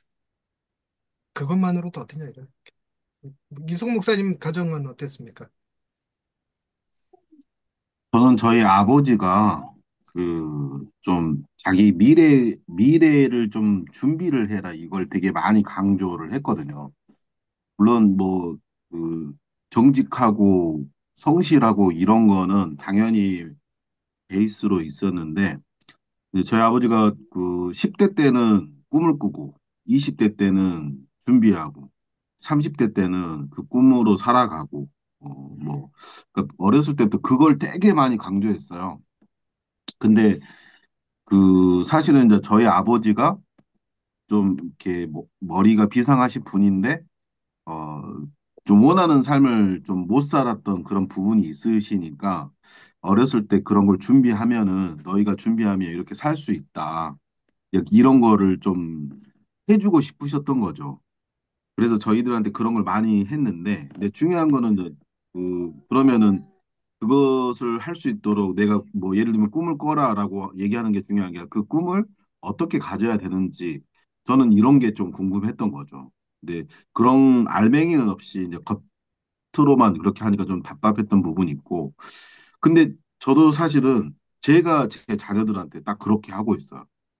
어렸을 때부터 너희들이 지금부터 예를 들면 공부를 가지고 얘기했을 때 아빠는 너희들이 공부를 중요하게 생각을 해야 된다고 생각한다. 1등 하라는 얘기는 아닌데 너희들이 공부를 해놔야지 나중에 너희 미래를 준비할 수 있다. 뭐 이런 논리로 그러니까 아버지하고는 뭐 틀린 것 같지만은 사실 맥락적으로는 똑같은 요구를 하고 있는 거죠. 너희가 지금 준비를 해야지 이제 미래 너희들이 꿈을 가질 수 있고 하나님 앞에 쓰임 받을 수 있다. 뭐 이런 식으로 저도 똑같이 아버지하고 그런 부분들을 강조하고 요구를 하는 것 같아요. 사실은. 그 반대로 이제 우리 아이들한테 물으면 아이들은 뭐라고 대답할까? 저희 아이들한테 물어봤거든요. 그들이 아이들이 그거 대답했어요. 아, 괜찮은데 10시 반만 되면 잘하고 왔나? 오늘 어릴 때 애들 10시 반만 되면 재웠거든요. 그 뭐죠? 10시서부터 2시 사이에 키가 큰다. 이거에 약간 강박 같은 게 있거든요. 자야 돼 맨날 그랬거든. 근데 이제 걔네들 친구들 중에 10시 반에 자는 애는 지들밖에 없다는 거예요. 음, 그게 되게 싫었다 이런 얘기를 하더라고. 아, 그게 좀 늘려가고 지금은 11시 반에 자거든요, 애들. 11시 잔다는 개념이 아니라 이제 지들 자리에 가는 거야, 지들 자리에. 그러니까 내가 11시만 놀아줘. 나 무조건 자야 돼, 이라고. 근데 우리 딸이 자꾸만 침범해갖고 지금 12시 넘겨서 가, 자꾸 이년이. 그렇긴 하는데 애들이 그거 싫어하더라. 이번 목사님 애들은 물어보면 뭐라고 대답할 것 같아요? 근데 애기들이 아직 어려서 이제 첫째가 김영준 목사님 막내 아들하고 제 첫째가 동갑이거든요. 그러니까 이제 7살 되고 내년에 학교를 가는데 아직은 뭐 되게 행동적인 강요 이런 거는 제가 아직은 뭐 너무 꼬마들이라서 뭐 대답 그냥 말이나 하면 고마울 정도라서 예. 예. 아직은 잘 공감이 안 갑니다. 선배님들에 대한 어떤 부모로서의 제가 아직 겪어야 될 게 너무 많아요. 예. 이 대답을 할 수 있는 사람 김영주 목사님이 하실 수 있는 건가, 그러면? 김영주 목사님 애들이 뭐라고 대답할 것 같아요? 아니, 뭐라고 물어볼 때. 그죠? 우리 집안의 룰, 뭐라고 생각하냐? 아, 아, 뭐 엄청 많을 것 같아요. 애들 입장에서는. 뭔가 저는 저도 뭐 안 그러고 싶은데 이렇게 뭐 하지 마라. 뭐 이렇게 해라 저렇게 해라는 게 그게 많더라고요. 되게 많아서 맞아요. 음, 애들이 막 너무 많이 말할 것 같아요. 그런 부분이. 한두 개가 아니라. 그래서 사실은 지금 이제 애들이 좀, 머리가 이제 좀 커가는 그런 시기죠. 이제 중2, 이제 6학년 이렇게 되니까 여자애들이고. 근데 지금 엄청 무시당해요. 엄청 무시당하고, 막 엄청 싫어해요, 저를. 그러니까 애들이 좀 크니까, 막 그런 것들이 되게 눌려왔던 것들이 많았던 거죠. 음, 그리고 또, 원래 이게 아빠와 딸, 이렇게 동성이 아니고 이제 이성 서로 이제 다르다 보니까 성별이 다르다 보니까 그런 것도 있는 것 같아요. 그런 것도 있고 뭐 저 가장 그 중에 하나라 가장 이렇게 얘기하는 거면 뭐 거짓말 하는 거 뭐 그게 크지 않을까 생각이 들어요. 네. 저는 저희 애들이 더 감사한 게 지금 대학교 2학년인데 아들, 딸 전부 다 저한테 뽀뽀해요. 그러니까 음. 저는 그런 게 제일 부럽더라고. 저는 그게 너무 못한 거죠, 제가. 엄청 이렇게 좀 아쉬움도 크고 어떻게 하면 이런 걸 개선할까? 좀 어떻게 관계를 다시 회복시킬까? 그런 고민이 사실은 많아요.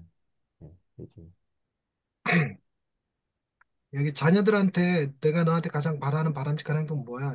이거, 비슷한 질문에 저는 아이들한테 그 세뇌시켜 놓은 게 있거든요. 어릴 때부터. 세뇌시켜 놓은 게 우리 아들은 네가 두 놈 다 니들이 잊지 말아야 될 건 뭐야? 이런 거 물어보면 아들의 대답은 아빠는 내 지갑. 그리고 음, 딸은 어, 아빠는 항상 너를 사랑해. 라는 거예요. 아빠 나 사랑한다는 거. 이렇게 얘기하는 거거든요. 지금도 음, 음. 그렇게 바로 튀어나와요. 아빠는 내 지갑. 아빠가 나 사랑한다는 거. 이렇게 두 아이가 그렇게 대답을 해요. 세뇌시켜놨죠. 어릴 적부터. 근데 제가 진짜 싫어하는 건 지금도 여전히 싫다고 표현하는데 안 고쳐지는 거. 원래라는 말 쓰지 마. 음. 우리 안에서부터가 안 고치니까 원래라는 말 제발 좀 쓰지 마. 그 상담학 배울 때 그러거든요. 원래라는 말 쓰는 사람 상담해 주지 마라. 못 고친다. 이런 게 있어요. 그래서 원래란 말 쓰지 마. 애들 가끔 원래 싫어. 원래 안 해. 이렇게 얘기하는 거. 원래 안 좋아해. 그런 말 쓰지 말라고. 이름 내가 원래란 말 쓰지 말라고 하면 우리 아내가 막 싫어해. 왜 싫어하냐고 그랬더니 원래란 말 쓰지 마. 이 소리가 나 너 안 사랑해. 이렇게 들린대요. 그래서 싫다고. 나도 싫어. 원래란 말 쓰는 거. 자, 그다음 당신의 가족 규범을 파악하라. 내가 자녀들에게 주입하는 가족 규범은 저는 그거죠. 그 주일 성수. 이거는 애들한테 사과까지 했어. 아빠가 목사라서 어쩔 수 없어. 정말 미안해. 니들 주일은 꼭 지켜야 돼. 이거 외에는 뭐라고 그러죠? 애들한테 이렇게 약 먹을 때마다 약은 이러면 애들이 대답해야 되는 말이 있어요. 약은 그러면 애들이 꼭 먹어야 낫는다. 요거를 하게끔 시켜요. 이것들이 아프다고 약 지어놓으면 안 먹어. 그럴 때마다 약은 그러면 먹어야 낫는다. 그러고 먹어.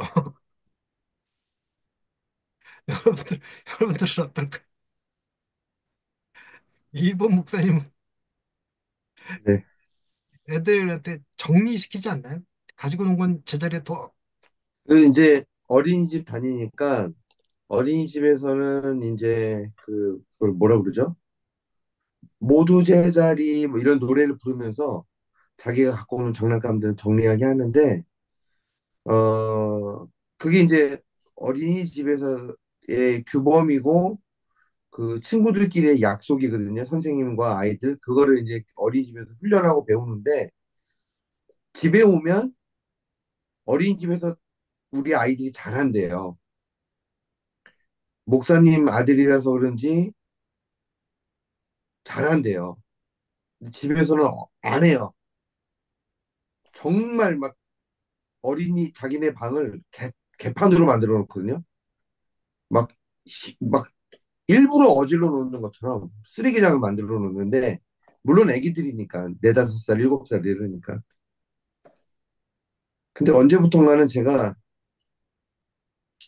집에 와서는 좀 풀어줘야 된다고 생각해서 그냥 내버려 두고, 제가 그냥, 예, 예. 집에서는, 예, 그냥 그렇게 하고 있습니다. 그냥, 예, 뭐, 김영준 목사님, 예. 김영준 목사님 금지어 하나 제 드리면 저 네. 딸들 키우시니까 방정리에 그 금지어. 아, 그 금지어야? 예, 금지어. 공정리, 이게 저 음, 음. 아빠와 딸 사이를 갈라놓는 가장 큰 잘못된 워딩이에요. 근데 이 말을 진짜 많이 했어요, 지금. 예, 절대 안 돼요. 저도 그래서 딸한테 방정리의 소리 안 하고 그걸 야, 딸한테 방 좀 깨끗이 해라, 좀. 묻고 방에 안 들어가겠다. 아빠 방에 안 들어갈게. 꼭 들어가야 되면 노크하고 그리고 너한테 허락받고 들어갈게. 이렇게. 그러니까 지금은 이제 그 얘기 안 해요. 정리해라는 얘기 최대한 안 하고, 공부해라는 말도 거의 안 하고, 이제 방에도 들어갈 땐 들어가는데 최대한 안 들어가려고는 이제 하긴 하는데, 근데 이제 그게 목사님 말씀하신 것처럼 이미 이제 그런 것들이 너무 불만이 많이 쌓여서. 쌓여서 되게 제가 그렇게 조금만 뭔가 그렇게 하려고 한 건 아니었는데 약간 그런 뉘앙스가 조금만이라도 비춰지면 애들이 막 감인 반응을 하더라고. 뭐 그래서 좀, 아, 조심스러워요. 무슨 말하기가 좀 신경 쓰이더라고, 항상. 아이들한테 약속만 있으면 약속을 해줘요. 나 니들한테 앞으로 정리하란 말 음, 허락 없이 니들 방 안 들여다볼게.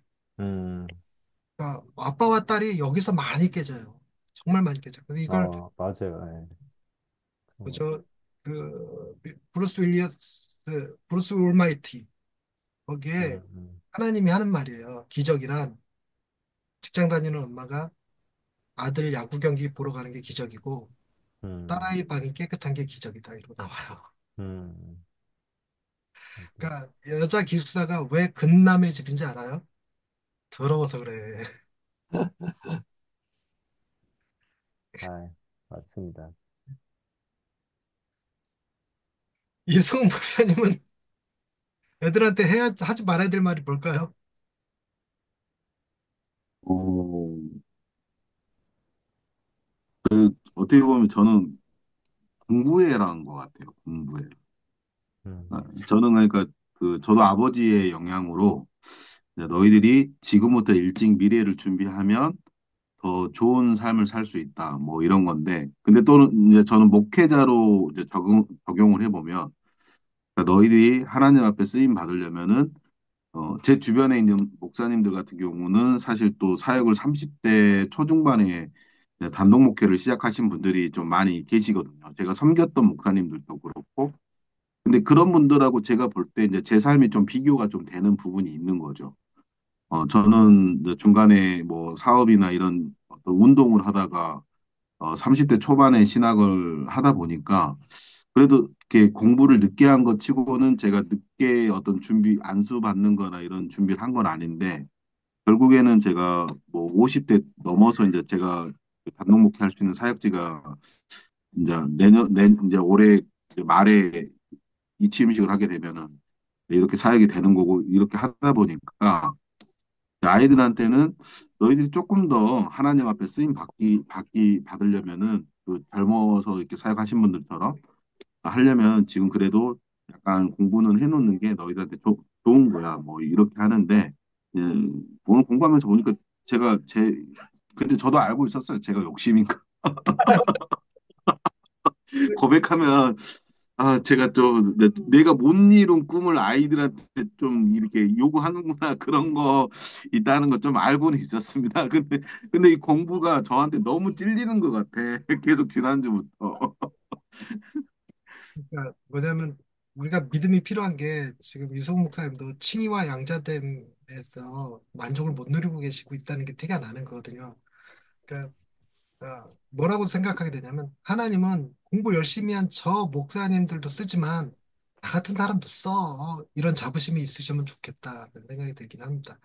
그리고 제가 청소년 사역할 때 늘 다른 사역자들하고 입씨름하게 되고 부딪히는 게 그거였어요. 다른 사역자들은 청소년 사역할 때 꼭 뭘 얘기해냐면 하나님은 준비된 자를 쓰신다. 이 워딩을 너무 잘 쓰는 거야. 아니다. 하나님은 약한 자를 들어 쓰시고 어리석은 자를 들어 쓰신다. 나는 설교가 그랬고. 음, 그러니까 자꾸 여기서 갈등을 일으켰어. 그러니까 이제 그 주강사로 갈 때는 별 문제 없는데 이렇게 일일 강사로 이렇게 첫째 날 강사, 둘째 날 강사가 다를 경우 상반된 설교를 하게 되는 거야. 충돌이 일어나죠. 그게 너무 싫은 거지. 음, 그러니까 공부 못하는 애들은 하나님이 안 쓸 것처럼 설교하는 거 네. 되게 위험한 발언이야. 알아야 되는데. 그리고 뭐죠? 자칫 뭐 할 염려가 있냐면 여러분들 생각에 하나님이 나를 제가 공부 잘해서 들어 쓰신다고 생각하시나요? 음, 만약에 그렇게 생각한다면 우리 교회 교인 수가 15명이 안 넘어.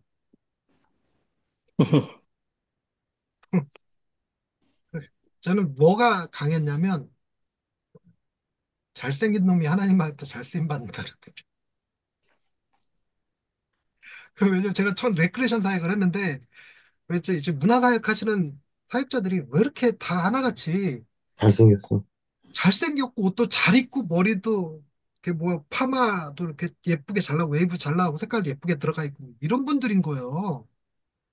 그런데다가 내가 가면 나는 그냥 산적인 거지. 그러니까 어떤 애들은 어 레크레이션이 무서운 거예요 이러던 애들도 있었어요. 그래서 아이씨 잘생겨야 되나 뭐 이런 생각했는데 제가 이걸 바꾼 게 뭐냐면 그랬어요. 하나님은 저 당신의 말씀을 전하는데 필요한 우리가 스피커잖아요 스피커. 스피커인데 잘생긴 사람은 하나님의 말씀을 가려. 사람들이 음, 그 외모에 뿅가. 근데 나는 절대로 나한테 뿅가는 사람이 없어. 말씀만 들어. 그래, 내가 아주 탁월한 스피커구나. 하나님하고 이런 걸 깨달아. 약간 그런 의미. 자, 그다음에 이제 회개하는 법을 알라 이거 얘기할 때 이 개념을 좀 이해할 필요가 있는데 극단적인 표현을 쓰자면 선한 사람들을 위해 계시지 않는다. 여러분들은 여러분 자녀들이 선한 사람이 되길 원하십니까? 그럼 예수님과 멀어지게 하는 거예요. 음, 여러분이 애들이 예수님이 우리 아이들과 같이 계시길 바라십니까? 그렇다면 애들을 선한 사람이 되도록 만드시지 마셔야지. 그래갖고 이 개념 때문에 이 극단적인 표현이지만 이 개념 때문에 그 복음 사역할 때 종종 하는 표현들이 있어요. 복음 사역자들이 교인들을 의인 만들지 말라. 교인들을 의인 만들지 말라 이게 뭔 얘기냐면 특별 새벽 기도에 올 출석한 사람들 인정해주고 선물 주고 이런 거 하지 말라고. 음, 자격반 만들어 갖고 여기 통과하신 분들 뭐 집사 임명하고 여기 통과하지 못하신 분들은 이 과정 수료하지 못하신 분들은 뭐 사역 안 맡기고 이런 거 하지 말라고. 근데 이게 안 돼. 그리고 뭐죠? 그 많이 사함받은 자가 많이 사랑하고 적게 사함받은 자가 적게 사랑한다. 여러분들은 많이 사함받은 자입니까? 적게 사함받으신 분들입니까? 이승훈 목사님 많이 사함받으셨어요? 적게 사함받으셨어요? 근데 이제 사랑은 당연히 많이 받았는데 제가 생각할 때는 그 부모님이 원하는 방식으로 그 움직여야지 사랑받는 그런 모습이 있었던 것 같아요. 그러니까 예를 들면 부모님이 기대하는 모습이 있고, 기대하는 행동을 해야지만이 부모님에게 칭찬받는, 그러니까 정말 우리로 따지면 이제 착한 아이가 되는 거, 성실한 아이가 되는 거, 누가 봐도 이제 그런 것들이 좀 요구가 됐던 것 같아요. 그래서 저는 사실은 저도 이제 저도 제 아이들한테 그런 걸 요구하는 것 같고 그런 것 같아요. 저는 저희 아이들 키울 때 뭐였냐면 아내한테 맨날 주지시키는데 잘 안 되는 게 성적 갖고 성 용돈 주지 마라. 성적 갖고 음, 100점 받았다고 1등 했다고 이런 주지 마라. 그래갖고 성적 잘 받아야 사랑받는다는 느낌 갖게 하지 마라. 그런 거 있어요. 근데 이제 그렇게 얘기를 해도 뭐냐면 이렇게 환경적으로 어쩔 수 없는 게 딸이 아빠 나 1등 했어 이러고 가져오면 기뻐해 줘야 되잖아요. 우리 딸 잘했어 수고했어 이래 주는데 우리 아들이 1등 성적표가 아닌 거야. 아들이 거기서 소외를 느껴. 네네. 그래서 칭찬은 해주지만 대가를 지불해 주진 않아요. 대가는 항상 뭘로 주면 뭐 용돈을 주거나 뭘 줄 때 선물 주거나 할 때는 행위에 대한 선물이 아니라 존재에 대한 선물. 니들이 내 아들이니까 내 딸이니까 주는 거야. 요것만 해요. 요것만. 그렇게 해도 딸이 조금 성적이 좋아요. 딸이 조금 더 부지런해요. 그러다 보니까 아들이 늘 스트레스 받아 이것 때문에. 음, 아들한테 계속 내가 너 특별한 행위 때문에 너를 사랑하는 게 아니야 이렇게 얘기해 주는데도 불구하고 애들 그래서 더더군다나 아들한테 그 뭐죠? 이렇게 세뇌 교육 시키는 게 아빠는 너의 지갑 계속 세뇌시켜요 계속. 자, 근데 어찌됐건 자 회개하는 법을 알라 여기서 이거 극단적으로 몰고 가서 니들이 죄인이라서 주님이 너를 사랑하셔라고 말할 수 있어야 된다는 거예요. 내가 하나님 앞에 사랑받는 건 아빠가 죄인이라서 그래 라고 말해야 된다는 거죠. 이렇게 될 때 자녀의 관계에서 스트레스, 갈등이 줄어들어요.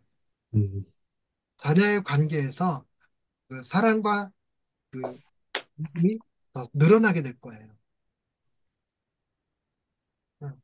그러니까 가정의 복음으로 한다 그럴 때 저, 저는 그 좀 극단적이긴 했지만 니들이 목사 자녀이기 때문에 반드시 받게 되는 스트레스가 있다. 아빠는 그 스트레스가 너무 싫다. 그래갖고 애들한테 안 하는 거, 가정 예배 안 드리는 거, 음, 성경 안 시키는 거, 식사기도 안 시키는 거, 대표 기도도 안 해요. 그냥 저 혼자 기도하고 밥 먹어요. 그래도 어쩔 수 없이 니들은 그 목사 자녀라고 하는 굴레로부터 자유롭지 못하다. 미안하다. 그래서 한 가지 제시를 해요. 주일날 예배 드리는 거, 그거는 아빠가 정말 미안해. 목사라서 어쩔 수 없어. 애들 예배 드려야 돼. 이거. 애들 어쩔 그러면 그 식사 기도 안 한다는 게 그게 예를 들면 아이들한테 아예 그런 식사 기도 자체가 없는 거예요? 아니면 아예 아이들 모인 자리에서 아빠가 해주는 거예요? 아예 없어요. 저도 속으로 기도해요. 속으로.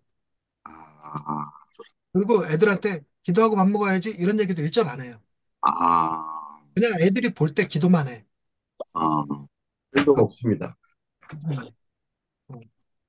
근데 신기한 건 애들이 대학 가더니 기도하고 밥 먹는 게 종종 보여. 음, 그 뭐죠? 저도 지식에서, 식당에서 밥 먹을 때도 또 이렇게 하거든요. 식당에서 기도할 때. 애들이 하고 있더라고. 음, 그거 너무 고마웠어 나는. 음. 저도 저 혼자만 해요, 혼자. 가정 예배도 저희도 없고. 되려 와이프가, 그래도 그래도 목사인데, 저기, 가정 예배 일주일에 한 번씩은 드려야 되는 거 아니야? 뭐 이러는데. 근데 이 책은 뒤에 가면 또 가정 예배 강조하기도 해요. 근데 음, 다른 책들 부모 관련 신앙교육 관련 책들 보면 자꾸 가정 예배를 강조해. 그게 스트레스예요 나는. 네. 어찌됐건 그 회개법을 알라 그럴 때 우리가 뭘 회개하느냐? 우리 존재 자체가 죄인임을 기억하고 우리가 선해질 수 있는 행위를 할 수 있는 게 아니라는 사실을 기억하고 아이들한테 너 이거 잘못했지? 앞으로 이거 하지 마. 이런 식의 둘 쓰지 않는 거. 근데 저도 안 쓰려고 했는데 어쩔 수 없이 쓰게 되는 것들이 있더라고요. 쓰게 되는 것들이 있기는 한데 애들한테 물어보니까 기억하고 있는 건 없더라고요, 애들이. 그래서 다행이다 이렇게 다행이다. 제일 걱정한 건 그거였어요. 내가 누굴 더 사랑할 것 같아? 이렇게 물어보면 우리 딸은 아들을 사랑한다 그럴 것 같고 아들은 딸을 사랑한다 그럴까 봐 그게 무서웠어요. 근데 지금도 물어보면 아빠는 나를 더 사랑하지 이렇게 대답해요, 둘 다. 음, 아, 그 정도 좀 그나마 다행이다 이렇게 돼요. 그래서 뭐죠? 아, 제가 어, 김삼환 목사님이 아들 죽은 거 알아요? 김삼환 목사님 아들 죽어갖고 뒷산에다 묻으셨어요. 그러고 난 다음에 명석교회가 부흥하기 시작했대요. 그래갖고 제가 하나님한테 기도했어요. 저 부흥을 드리겠습니다. 아들은 살려주옵소서. 그리고 성경에 나오는 인물들 중에 위대한 위인들 있잖아요. 공통점이 다 자녀 교육에 실패했어요. 나의 성공을 주님께 드리겠습니다. 내 자녀들을 키워주옵소서. 그렇게. 그리고 지금도 뭐죠? 그 지금 내 조나단 웨도주 이런 사람들 책들 보면 다 자녀 교육을 제대로 못했더라고. 특히 제일 충격이었던 게 오카노 목사님 돌아가셨을 때 아들이 아빠 욕했잖아. 자녀 교인들을 다 제자 훈련 시켜놓으면 뭐 하냐고. 난 그게 옳은 거라고 여기지 않아요. 가족이 제일 중요하다 이렇게 생각하거든요. 근데 제가 GCM 세미나 하면서 제일 스트레스 받는 거 이사님들 그 저 교회 개척교회 얘기하면 얘기가 자녀들 그때 뭐 추운 데서 자느라고 뭐 보온병 안고 잤다는 둥, 뭐 맨날 라면만 먹었고 속이 다 베렸었다는 둥, 뭐 자녀 희생시켰다는 얘기 하는데 속속이 울이 올라. 음, 그게 왜 자랑거리냐 지금. 아, 그게 정말로요? 몰래기잖아, 그거 완전히. 자녀 희생시키는 거. 약간 그런 느낌이 있어요. 음, 좀 그렇지 않았으면 좋겠다. 근데 정말 그렇게 됐는지 자녀들하고 관계는 제가 엄마보다 제 아이들이 저하고 관계가 더 좋아요. 저하고 그러니까 엄마한테 아빠 어디 있어? 이걸 더 많이 물어요. 근데 그 덕분에 교회가 부흥하진 않았어. 이 핑계거리죠. 핑계거리긴 한데 뭔 얘기하려다 그런 쪽으로 하는지 모르겠는데 자녀들을 제일 목사님들한테 이렇게 그 권면해두고 싶은 늘 언제나 권면해두고 싶은 게 자녀들이 아빠의 자랑인 것처럼 만드시는 분들. 우리 목사님 자녀들은 뭐 좋은 대학 갔어, 유학 갔어, 뭐 됐어, 이런 거. 어, 자녀를 어떻게 키웠어, 이렇게 하는 걸 자랑으로 만드시지 마시라고. 음, 정가신 목사님이, 정가신 목사님의 둘째 따님이 교회를 안 다니세요. 그리고, 뭐죠? 술, 담배 엄청 하셔요. 근데 정갑신 목사님이 교인들한테 둘째 따님 얘기를 그렇게 많이 하셔요. 그래서 딸한테 부산 가서 살아라 처음에 그랬대요. 내가 여기서 목회하는데 우리 동네에서 담배 피고 있으면 되겠냐. 근데 그걸 회개하고 집으로 불러들이셨대요. 그래갖고 지금도 여전히 교회 안 다니고 이제 담배 피고 그러는데 그런 딸을 이렇게 하나님이 사랑하신다면 어떻게 했을까? 라는 마음으로 대하시더라고요. 그러면서 큰 딸 얘기보다 그 둘째 딸 얘기를 더 많이 하시고 둘째 딸을 자랑스러워하시고 이러시더라고요. 내가 특히 정하신 목사님 거 참 멋있다고 느껴요. 근데 그와 반대로 이 동네에 그 윤석전 목사님 그 기도원이 있어요. hin돌산 기도원. 어, 그 윤석전 목사님은 자기 딸이 그 정신지체 그 시설에 들어가 있는데 그거를 교인들한테 숨기셨다 나중에 들켰어. 음. 자기 자녀의 존재를 감추고 싶다. 이게 그분이 목사일까? 이렇게 느끼는 거죠. 약간 좀 개념이 좀 다르다 이런 느낌인데. 그러니까 자녀들을 자신의 그 영광으로 삼으려고 하지 않으셨으면 좋겠다. 하는 생각을 전해 드립니다. 이승훈 목사님, 니들 지금 공부해야 크게 쓰임 받을 수 있어요. 요거 놓으시고 김영주 목사님, 정리해, 방정리해 이거 놓으시고. 네. 이렇게 얘기하면 안 될 텐데 나도. 너나 잘하세요. 그렇게 딱 난데. 너나 잘하세요. 네. 아니에요, 목사님. 이분 목사님 뭘 해야 될까?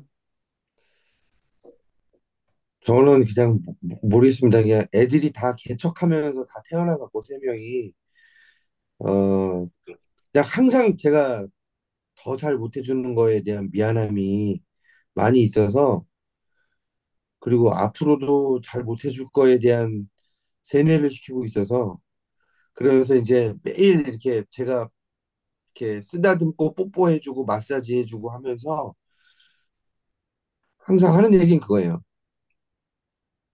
뭘 해도 다 좋은데 남한테 피해 안 주고 행복한 사람으로 자라면 그게 이제 아빠 소원이라고 계속 이제 세뇌를 시키죠. 우리 그래서 아내가 우리 애들 네, 초등학교 때까지는 그 소리 했었어. 네, 그러니까 그때부터 다르더라고. 네, 네. 공부하라고 그렇게 잔소리를 해. 나한테 애들 공부 안 시킨다고 화내. 그럼 나도 승질이 나고 공부가 얼마나 힘든 건지 아냐고 이러면서 싸우고. 음. 이제 백인범 목사님은 뭘 조심해야 될까? 저는 애들한테 제일 많이 하는 게 싸우지 말라는 걸 제일 많이 한 것 같아요. 딸 둘이고 여섯 어, 살 차이거든요. 6살이면 엄청 많이 나는 엄청 거잖아요. 많이 그렇죠. 나는데. 그런데도 둘째는 귀엽고 언니한테 대들고 언니는 또 어, 거기에서 그냥 동생한테 계속 뭐라 그러고 그러면서 하루에 한 두세 번씩은 계속 싸우는 것 같아요. 와, 그 음. 6살 차이면 싸움이 성립되지 않는 차인데. 그러니까 한 두 살, 세 살도 아니고 한 여섯 살. 2년 전까지만 해도 첫째가 울었어요. 어, 동생을 못 이겨서. 아, 첫째가 마음이 좋은 거죠. 아, 동생이 하는 걸 다 받아주고 그러면서도 어쩌지는 못하고 본인이 억울하니까 그냥 본인이 우는 거였는데 요즘 계속 그러고 있어요. 제가 가끔 그런 얘기해요. 자녀와 싸우는 부모들 있잖아요. 자녀와 싸우는 있어요, 있어요. 그 부모들 훌륭하다 그랬어요. 자녀를 야단치는 부모가 아니라 음, 자녀랑 싸워 대등하게 아주 대등하게 싸워. 참 훌륭하신 부모님이다. 네, 이렇게. 그 큰딸이 훌륭하다고 얘기해 주세요. 목사님. 네 동생 예. 너랑 싸운다는 것 자체가 훌륭한 거야. 네가 훌륭한 거야. 얘기. 그리고 죽여버리세요. 둘째 어디서 키워. 이렇게 말하는 게 농담이기는 하지만 인간은 심리적으로 본능적으로 내리사랑이에요. 그래서 아무리 아니라고 그래도 둘째가 예뻐. 특히나 6살 차이가 나면 큰아이가 보는 앞에서 작은아이가 사랑받는 걸 봤어요. 지가 사랑받을 때는 지가 기억을 못 하는 거고 지 눈에 음, 진짜 사랑받고 사는 걸 봐. 그래서 그 부모들이 하지 말아야 될 게 네가 큰 애가 큰 놈이 뭐지? 참아야지. 그거. 네가 언니니까 참아야지. 동생을 항상 쥐업해야 되는 거예요. 그래도 동생은 지가 음, 하고 어떻게 우리가 이렇게 어쩔 수 없이 우리 몸에 밴 본능이 음, 이렇게 돼요. 뭔 일 나면 둘째부터 끌어안게 돼. 막내부터 끌어안게 돼. 제일 연약한 존재라고 느껴져서. 그래서 우리 눈빛 말투가 자꾸 큰애가 보기엔 둘째를 동생을 더 사랑한다는 느낌을 줄 수밖에 없어요. 근데 그걸 만회할 수 있는 방법이 둘이 싸웠을 때 이유도 묻지 않고 뜻도 묻지 않고 무조건 동생부터 조져놓는 거. 어디서 감히 뭐 이렇게 언니한테 싸가지 없는 놈의 새끼가 뭐 이러면서 음. 네, 너무 말 그대로 듣지 마시고 그 느낌만 좀 근데 그게 잘 안 되더라고요. 네. 공평하게 대우한답시고 둘 다 장난치지 마시고 음. 그러고 나서 그래서 하나님은 죄인을 사랑하셔. 하나님이 둘째 너 많이 사랑하실 거야. 뭐 이런. 네, 여기까지 하도록 하겠습니다. 수고하셨습니다. 고생하셨습니다. 말씀도